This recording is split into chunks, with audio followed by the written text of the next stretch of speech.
Hi, I'm Nil, Bill Nine's son. Today we're going to be doing a titration lab. Hope you enjoy. Titration is the method used to find the concentration of an unknown. We interrupt this program to bring you a special report. Remember, when doing a lab at home, make sure you have the proper safety equipment and adult supervision, goggles, and a mask. Make sure you clean all your equipment after you're done and leave no residue of the experiment. Here in this container we have sodium bicarbonate, also known as baking soda. We don't know the molarity of the solution, but here we have vinegar, which is 0.93 molarity. We're going to take 1 tablespoon of vinegar and pour it into the sodium bicarbonate. Leave no residue of the experiment. Are you all ready? Aye aye, Captain. Okay.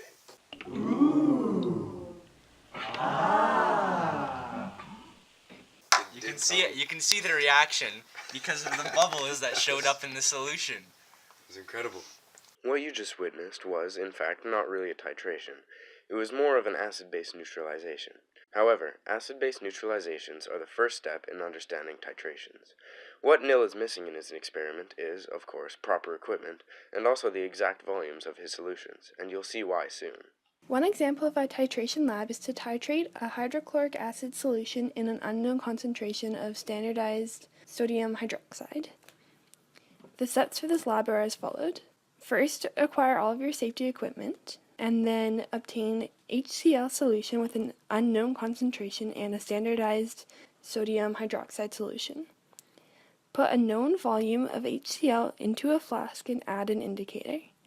Put a known volume of NaOH into a burette. Gradually dispense the standardized NaOH solution into the flask, swirling constantly, and watch for changes in the flask. When the solutions turn into a pinkish color, it has reached the equivalence point. The equivalence point is the point at which the unknown solution is completely reacted during a titration. To more easily see the pinkish color in the flask, put a white piece of paper under the flask so that the pink color is more easily seen. The pinkish color will initially disappear with swirling. When this happens, add NaOH, a drop at a time, swirling after each drop. You will do this until it stays this color for approximately 30 seconds. Repeat this process again to ensure accurate results. When doing this lab, it would be required of you to do some calculations to determine your results. For example, you would need to write out the balanced formula equation for the titration reaction of HCl and NaOH. Second, you need to calculate the moles of NaOH from the average volume used in part 1 and the given molarity. Next, you need to calculate the moles of HCl present originally.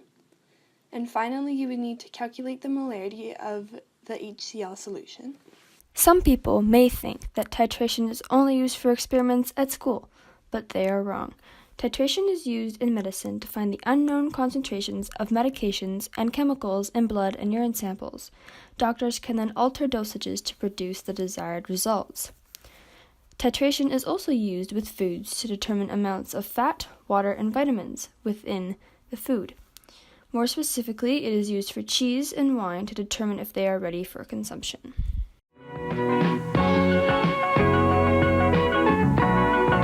You can change the volume with the water because you've already measured the initial volume, therefore what you need to do with the preceding volume doesn't matter because it doesn't have to remain constant. The burette needs to be cleaned to get rid of any dust or chemicals left over, but you can't use water because leftover water in the burette would cause the concentration of the solution to change, making the experiment results flawed.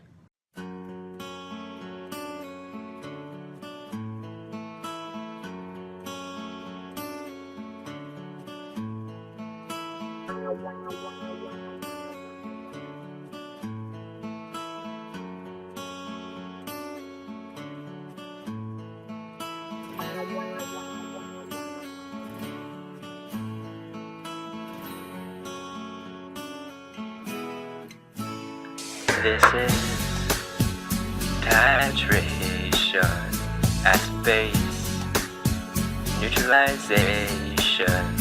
Believe when I say I want concentration. Tell me why ain't nothing but a reaction. Tell me how to find this proportion. It ain't hard, so I don't wanna hear you say I don't like titration.